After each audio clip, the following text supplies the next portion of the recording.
castigate speech as incitement. Michael Knowles is attacked at a speech. No, I didn't hire the guy. And we check the mailbag. I'm Ben Shapiro. This is The Ben Shapiro Show.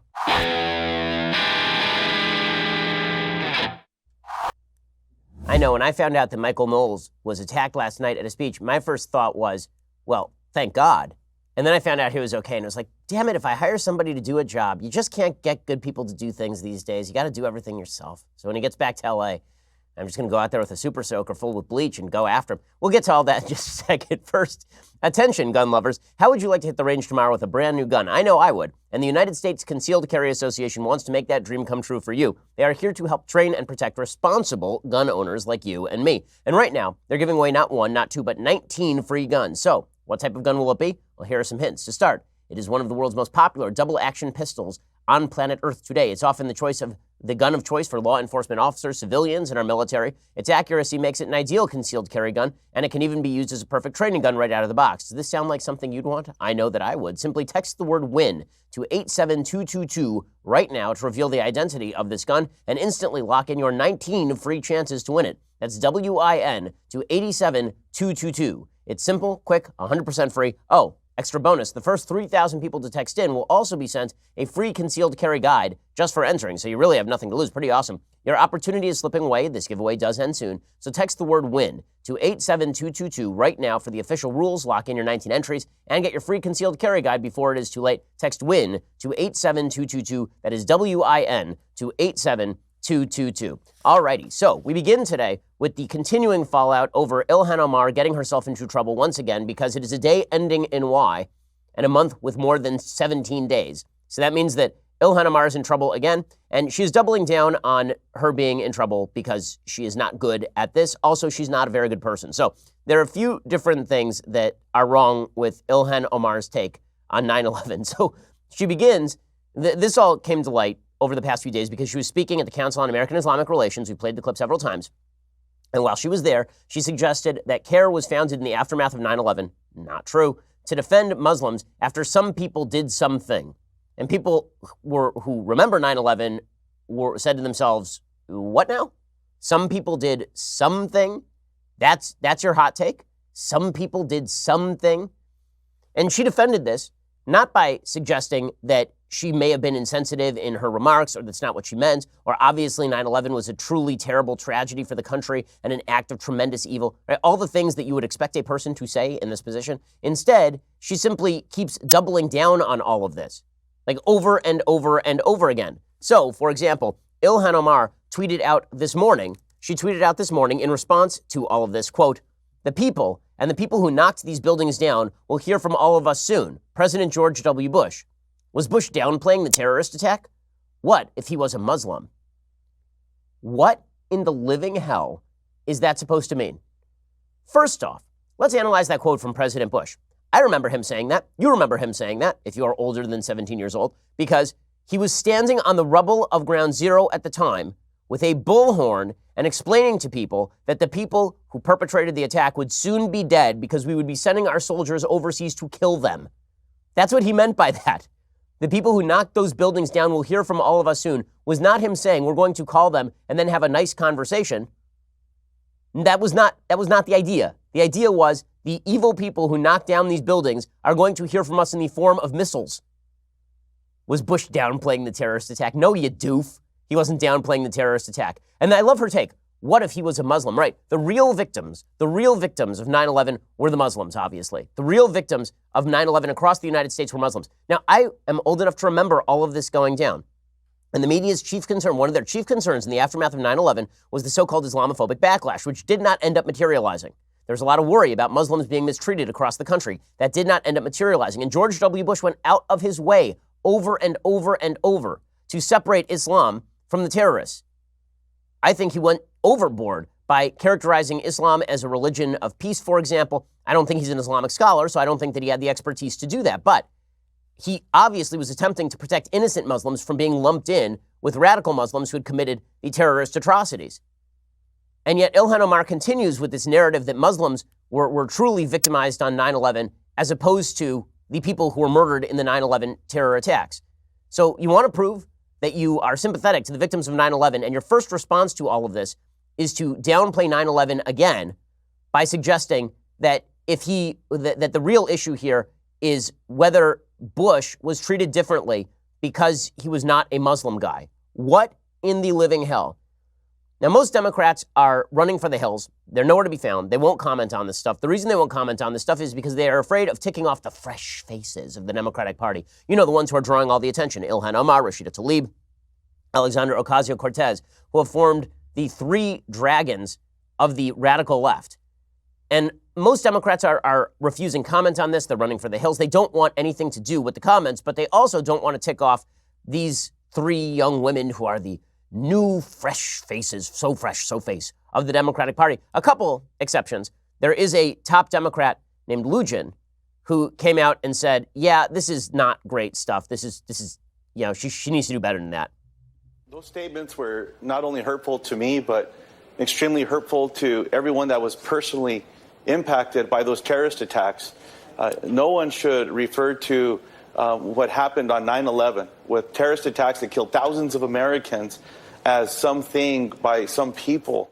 Okay, that person is the Assistant Speaker of the U.S. House of Representatives, Representative Ben Ray Lugin from New Mexico. Now, he is obviously right, but you're not hearing this overwhelmingly from the Democratic Party. Instead, what you're mostly hearing in the media is all of Ilhan Omar's radical friends, including anti-Semites like Rashida Tlaib and anti-Semite fellow travelers like AOC, come out and defend Ilhan Omar because they're the new diverse freshman class. Ooh! So here's Rashida Tlaib suggesting that the real problem here is that people don't like Ilhan Omar because she is a Somali woman of Muslim who is a Muslim. I'm not for policing people. You know, that's what they're doing to us women of color. I mean, think about it. This is a diverse class. They've never had two Muslim women. They've never had a Palestinian American. They've never had a woman that was a refugee. I mean, these are real life, impactful stories that come with us because our lens is so different. You know, this is not just about a Congress that looks differently, but we serve differently and we talk about these issues differently. But it's an institution that just is not ready for people like us. Oh, that's it. It must be the color of skin or the character of genitalia. It must be that you're a female or that you are Muslim or that you have a darker shade, a darker hue of skin color. It must be that, not the open anti-Semitism both you and Ilhan Omar repeatedly engage in. It can't be that Omar is a radical on foreign policy, which she is. Muslim or not, she is a radical on foreign policy. I will show you the evidence of this in just 1 second.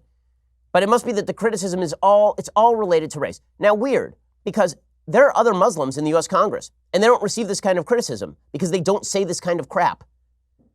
There are other black people. There are other people who are of brown hue in the U.S. Congress who do not receive this kind of blowback because they're not routinely saying things that are disgusting in public. But it must be racism and sexism and bigotry and homophobia and all the rest. Leading this charge, of course, is AOC, who spends every waking moment trying to defend idiocy by suggesting that opponents of idiocy are actually opponents of minorities. Here she is saying the same thing. She says that criticism of Ilhan Omar, if you critique Ilhan Omar, you're inciting people to racist violence. And then Ilhan Omar said the exact same thing.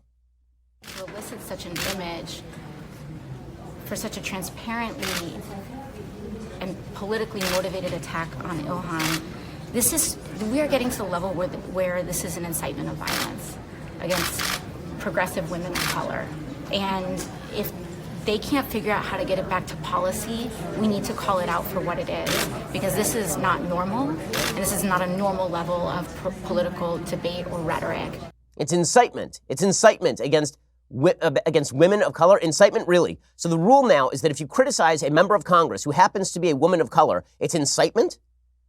And this is the speech is violence nonsense that you see on college campuses, where people like me go to speak on college campuses, or Michael Knowles goes and speaks on a college campus, and suddenly people are popping up and actually attempting violence because speech, after all, is violence.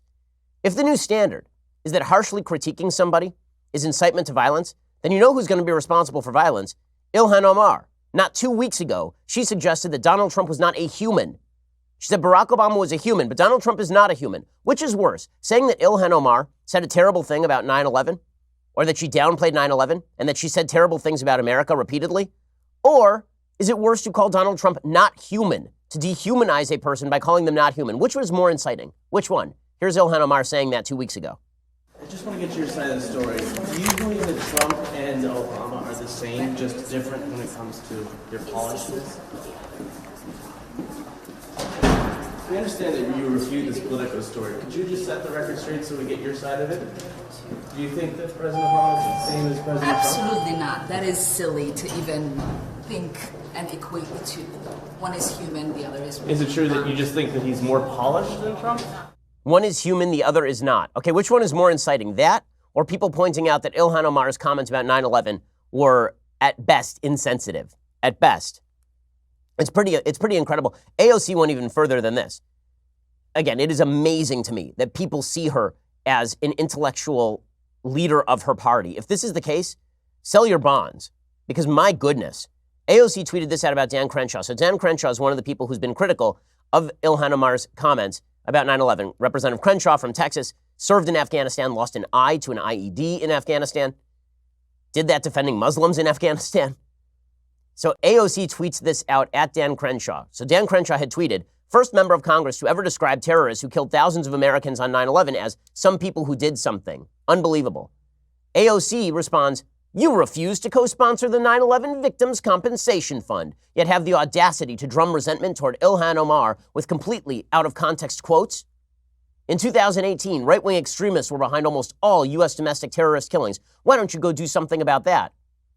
So there are about 8 lies in here. Number 1, he backs the 9/11 Victims' Compensation Fund. So does Donald Trump, to the extent that even Jon Stewart has praised the Trump administration for their work on the 9/11 Victims' Compensation Fund. Number 2, you don't have to co-sponsor a bill to support a bill.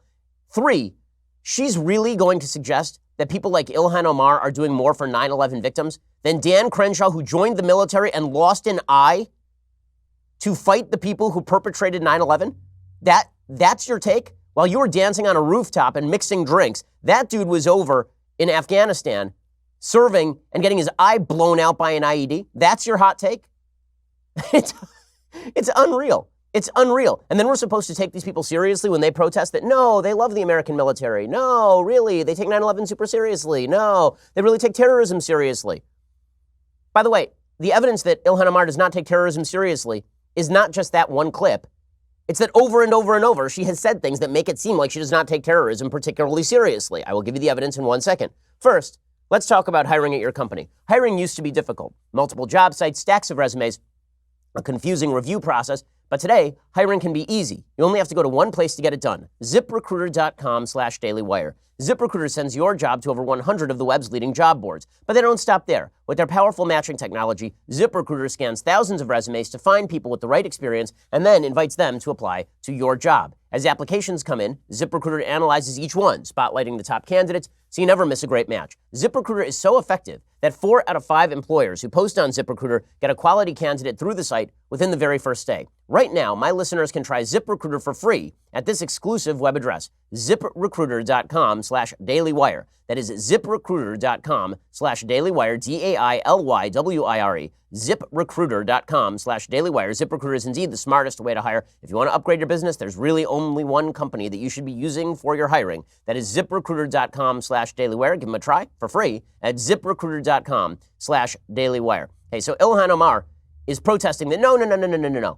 All of this is taken out of context. I am really not downplaying 9/11. The only reason you're saying I'm downplaying 9/11 is because I'm Muslim and you hate Muslims. That's the real reason that you're doing all this. Again, I will point out, she is not the only Muslim congressperson. There are several Muslim congresspeople who have not received all of these critiques.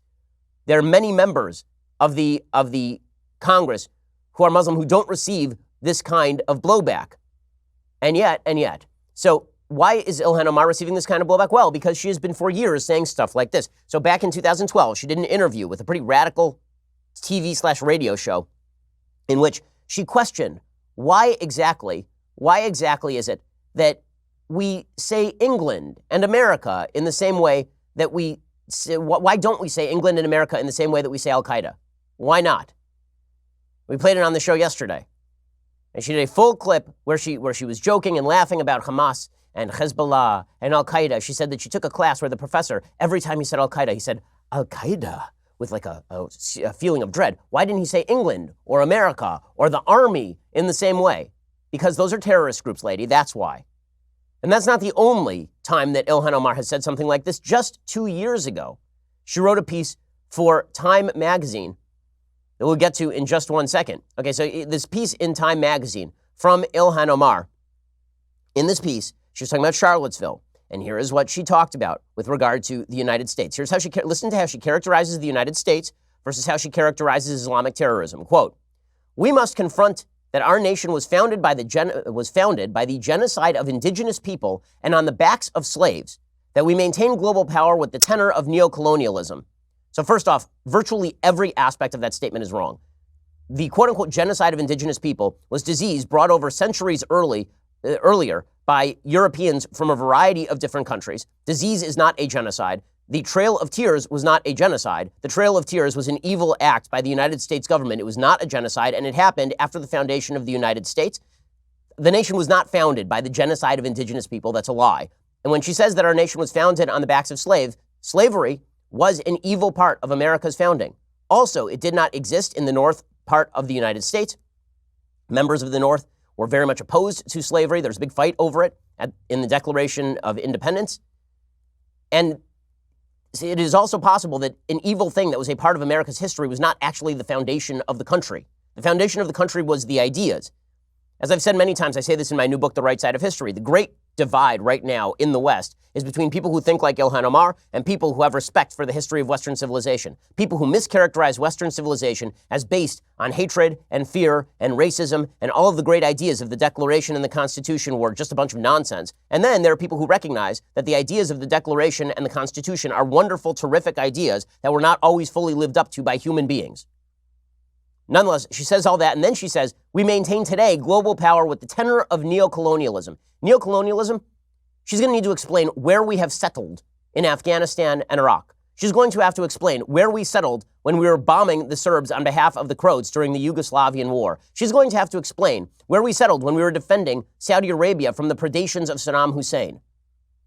Where is the colonialism exactly? So she says all that. Okay, that's bad enough. But then she follows up with this. Our failure to reconcile these facts and our failure to take overt action to correct mistakes further deepen the divide. Our national avoidance tactic has been to shift the focus to potential international terrorism. Are you getting all of this? In other words, America's a brutally racist, terrible place. And because we don't want to confront the fact that America is a brutally racist, terrible place, we make up this international terrorist threat. We focus on the international terrorist threats. We don't have to focus on the threats here at home, like white supremacy and the evils of racism and all that. So we just sort of make it up.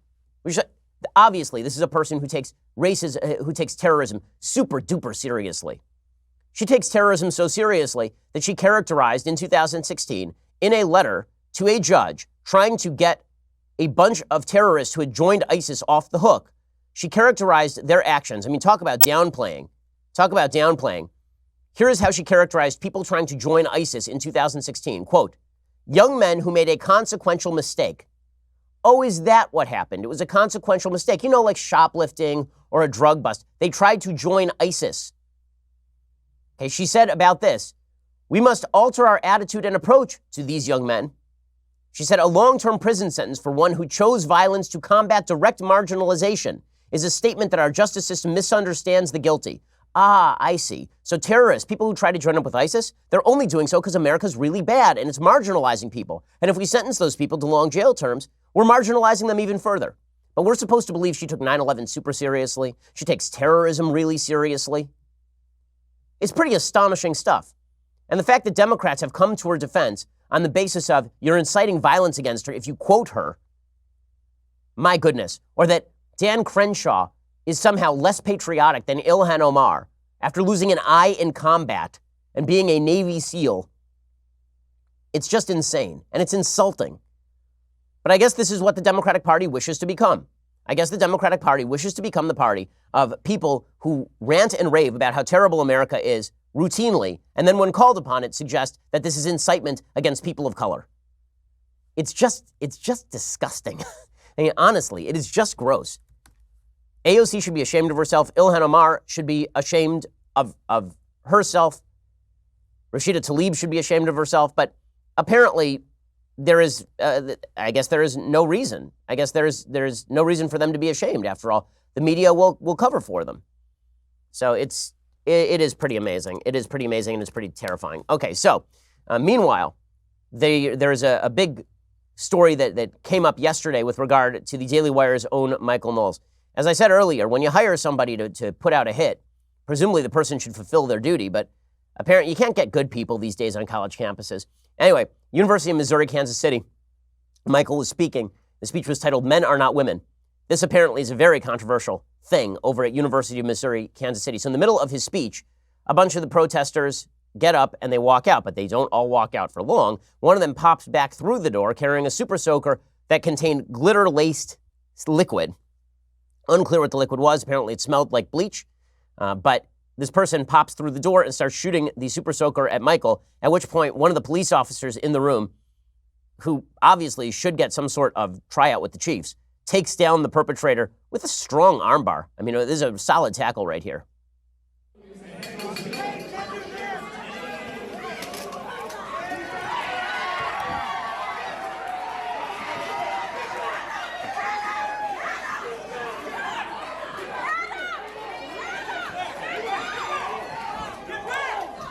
Okay, so good times over there.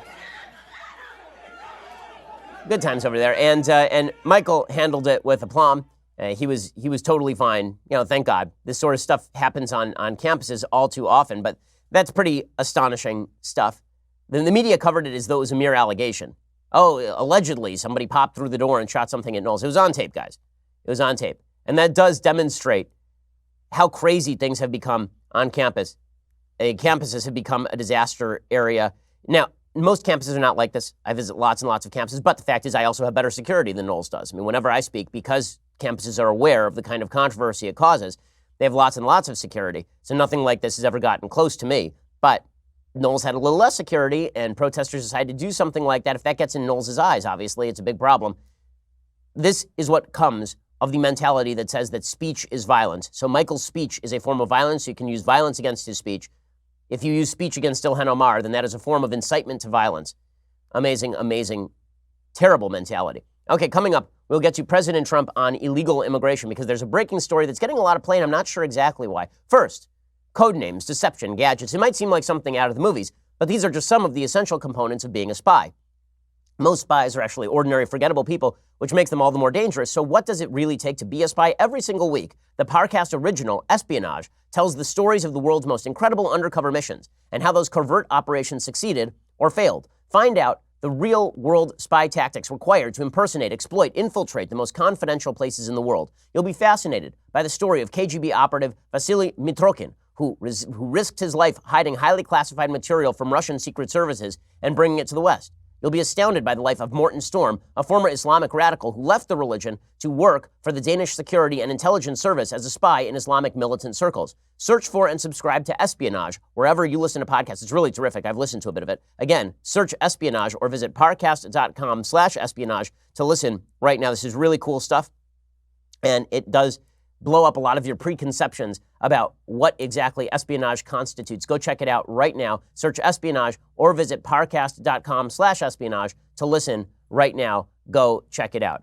Okay, so President Trump is now being ripped upon because there was a proposal that was made inside the White House that would have directed a lot of the illegal immigrants who could not be absorbed by Border Patrol. They didn't have enough beds. The White House had thought about directing those illegal immigrants to sanctuary cities. And send them to Democratic areas and let the Democrats deal with the fallout from illegal immigration if they won't actually give us the money that we need to fund the border wall or the beds. According to the Washington Post, White House officials have tried to pressure U.S. immigration authorities to release detainees onto the streets of sanctuary cities to retaliate against President Trump's political adversaries, according to Department of Homeland Security officials and email messages reviewed by the Washington Post. Trump administration officials have proposed transporting detained immigrants to sanctuary cities at least twice in the past 6 months. Once in November, as a migrant caravan approached the U.S. southern border, and again in February amid a standoff with Democrats over funding for Trump's border wall. One of the districts looked at was House Speaker Nancy Pelosi's district in San Francisco.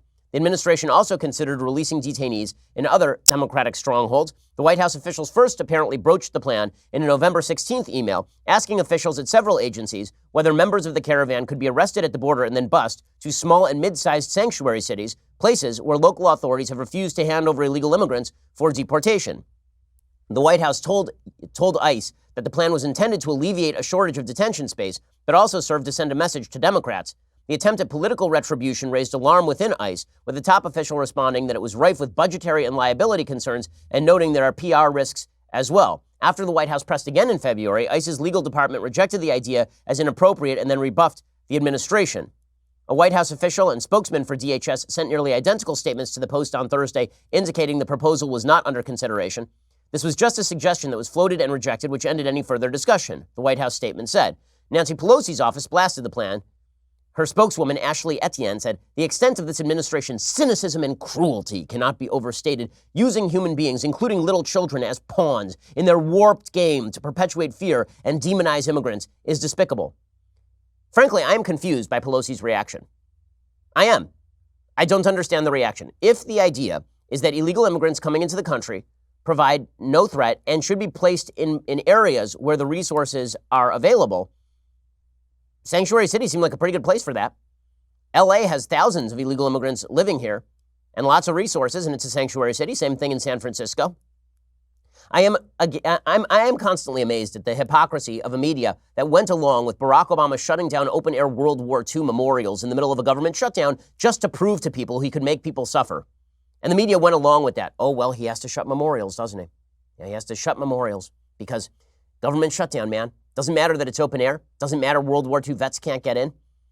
If Barack Obama has to make people suffer to end the shutdown, I guess that's the way this is going to go. I also don't understand why it would be markedly worse on a moral level to send illegal immigrants to cities where they are going to be treated really well, presumably. I mean, it's Nancy Pelosi's city, where they're going to be treated really well, as opposed to small border towns that are being overwhelmed with the number of illegal immigrants and don't have the resources there. Why is it better for these folks to be shipped and let off a bus in the middle of a small town in Texas than to be shipped to other places and be let off the bus there?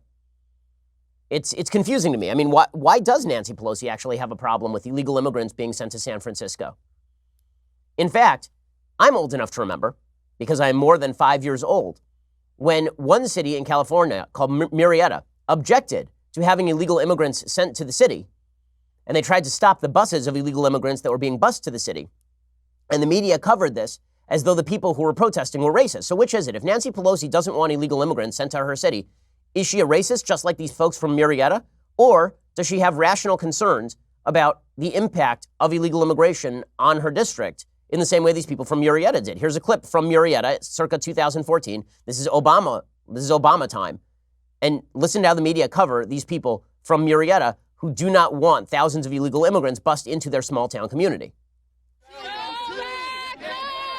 Chanting, "Go back home," a wall of protesters blocked the road into the Murrieta Border Patrol station. You are obstructing the roadway. Please move or you will be cited. As anger grew in the crowd, We need to go back to Mexico. some not understanding these migrants were all from Central America, tempers flaring, one protester spitting at an immigration rights supporter. Don't touch me! Don't touch me! The anger continued hours after the buses had left, anger that many in this town do find embarrassing. I mean, these are kids. I mean, your heart goes out to them. Okay, well, there is truth to the idea that people overreact to illegal immigration in their area, but I don't see why Nancy Pelosi gets to do it and the people from Murrieta don't. I don't understand why it is. I mean, and listen to the media coverage there. They seek out the people who are the most vile, the people who are spitting at people, the people who are shouting at children, right? That's the people they seek out. Nancy Pelosi says, don't ship people to my town. That's terrible. That's cynical. It's cruel. Why is it cynical and cruel? I don't understand. San Francisco is an extraordinarily rich area. So what is Nancy Pelosi objecting to? Exactly. And the media are suddenly objecting to presidents using the power of their office to punish their political opponents. Now, here's my view of the situation. Illegal immigrants should be let off in towns that have the resources to deal with them. If those are border towns, let them be border towns. If they're not border towns, then let them not be border towns. But in reality, none of these illegal immigrants should be being released into the general population at all. What we should be having are enough beds at the border to take care of these people. And it is the Democrats' fault that those beds are not available, specifically because Democrats want people released into the general population. Democrats are pushing catch and release. If Democrats push catch and release, it doesn't seem unreasonable to me for the Trump administration to say, okay, well, then you get to deal with the consequences of catch and release, as opposed to these people in small border towns who didn't sign up for this. You signed them up for this? Well, maybe you ought to bear the impact, the human impact of illegal immigration. meaning a strain on your local resources. Now, I understand why people see that as a cynical political move by the Trump administration. It is a cynical move by the Trump administration. What I don't understand is how those same people cannot see it as cynical for Nancy Pelosi to oppose funding necessary at the border and then object when people are sent to her town. How can you have it both ways? I am confused by this, to be frank. If you are a sanctuary city and you are saying that you're not even going to report to ICE when illegal immigrants show up in your town and commit crimes, then why do you object to more illegal immigrants being sent to your town? It's pretty amazing. According to the Washington Post, the White House believed it could punish Democrats, including Pelosi, by busing ICE detainees into their districts before their release, according to two DHS whistleblowers. One of the whistleblowers spoke with the Post. Several DHS officials confirmed the accounts. They spoke on the condition of anonymity to discuss internal deliberations. Again, why do Democrats view it as a punishment? Why aren't Democrats like, great, we want more of these people. We can take care of them better than you can. Wouldn't that be the smart political play here? According to these two DHS officials, it was a senior Trump advisor, Stephen Miller, who discussed the proposal. I'll be interested to see how all the late-night comedians treat this. Oh, it's absolute cruelty to ship illegal immigrants to L.A. and San Francisco. Ooh. But I thought the goal was to get to L.A. or San Francisco for a lot of these folks. Wouldn't it be better for us to just bust them there directly, actually? Matthew Albence, ICE's acting deputy director, immediately questioned the proposal in November. He said, as acting deputy, I was not pressured by anyone at the White House on this issue. I was asked my opinion, I provided it, my advice was heeded, which is also true. The proposal itself, I am saying, is politically understandable. The Democratic response is not politically understandable. And also, the Trump administration didn't do it because of liability issues, presumably. Homeland Security officials said the sanctuary city request was unnerving, and it underscores the political pressure Trump and Miller have put on ICE and other DHS agencies at a time when the president is furious about the biggest border surge in more than a decade. One congressional investigator said it was basically an idea Miller wanted that nobody else wanted to carry out. By the way, that's not what I'm hearing from inside the White House. I'm hearing it was actually somebody else who originally proposed this. What happened here is that Stephen Miller called people at ICE, said if they're going to cut funding, you've got to make sure you're releasing people in Pelosi's district and other congressional districts. Apparently, the idea was not presented to Ronald Vitiello, the agency's acting director. The day after the nomination was rescinded, President Trump said he wanted to put someone tougher over at ICE. According to a person named Mae Davis, deputy assistant to the president, deputy White House policy coordinator, the idea was raised by one or two principals that if we are unable to build sufficient temporary housing, caravan members be bused to small and mid-sized sanctuary cities. There's not a White House decision on all of this. One of the DHS officials said it was retaliation to show them your lack of cooperation has impact. I think they thought it would put pressure on those communities to understand, I guess, a different perspective on why you need more immigration money for detention beds. A formal legal review was never completed, so this thing didn't even go very far. Nonetheless, the very idea is deeply offensive. I'm wondering why Democrats think that's offensive. Really, if you're not going to provide the detention beds, I am confused. Frankly, I'm confused. Okay, in just a second, we are going to get to the latest on Julian Assange. Plus, we'll jump into the mailbag. First, it is time to move on to my all-time favorite underdog success story, Movement watches. First of all, they make great watches, Movement watches. You see this magnificent piece of wristwear? Okay, check this out. It is spare, it is minimalist, and it tells me the time, and it looks great. Movement was founded on the belief that style shouldn't break the bank. They've sold almost 2 million watches worldwide by bringing quality designs at fair prices. The watches are just spectacular. As you see, I wear one. I have 2 of them. My wife has one. My parents have one. I get them for everybody because they're really great and they don't cost me an arm and a leg. You guys know I'm all about supporting ground-up entrepreneurs who work hard for what they want. That's why I love Movement so much. They are a true success story. It makes wearing their products that much more meaningful. They came up and made a name for themselves in one of the most established markets in the world. They reached exponential growth, which is absolutely incredible for such a young team. Movement watches are all about looking good while keeping it simple. They don't tell you how many steps you've taken or blow your wrist up with text messages. Movement watches start at just $95. You're looking at $400 for the same quality from a traditional brand. Clean design, minimal, really quality products. Movement has sold almost 2 million watches in over 160 countries. Get 15% off today with free shipping and free returns by going to mvmt.com/Shapiro. Movement's launching new styles on their site all the time. Check out their latest at mvmt.com. Go to mvmt.com/Shapiro. Get 15% off and join the movement. All right. We've got a lot more coming up for you in just a second. First, you're going to have to go over to dailywire.com and subscribe. For $9.99 a month, you can get a subscription to Daily Wire. You get all sorts of goodies when you do. 2 additional hours of this show every day. Terrific guests. Later today, Lieutenant Colonel Alan West will show up and we'll talk about all of the issues of the day. Michael Knowles will stop by to tell us about his harrowing experience being attacked, actually, in a classroom. I make fun of it, but it doesn't sound like a lot of fun. We'll talk with him a little bit later today about all of this. You get all that kind of stuff when you subscribe over at dailywire.com. And when you spend $99 a year for the annual subscription, you get this, the very greatest in all beverage vessels. Look at this, the Leftist Tears Hot or Cold Tumbler. How much are people enjoying it? They're enjoying it so much they're going out and taking pictures of their beverage vessels. Now is the time of the week when we give a shout out to one of our many Daily Wire subscribers. Today, Kevin, Wrangler USMC on Twitter. Thank you for supporting what we do in this photo. Kevin's Leftist Tears tumbler is keeping him company on the links. You will notice that the turf is a luscious green. I assume that's because Kevin has been watering the grass with the contents of his Leftist Tears tumbler, which has been overflowing ever since Bibi Netanyahu was reelected earlier this week. Kevin, thank you for being a subscriber. We really appreciate it. Also, when you subscribe, you don't only get the tumbler, you also get early access to our Sunday special. It features Lauren Chen this week. All sorts of wonderful stuff. Go check it out right now over at dailywire.com. Also subscribe at YouTube or iTunes. Please leave us a review. It always helps. We are the largest, fastest growing conservative podcast and radio show in the nation.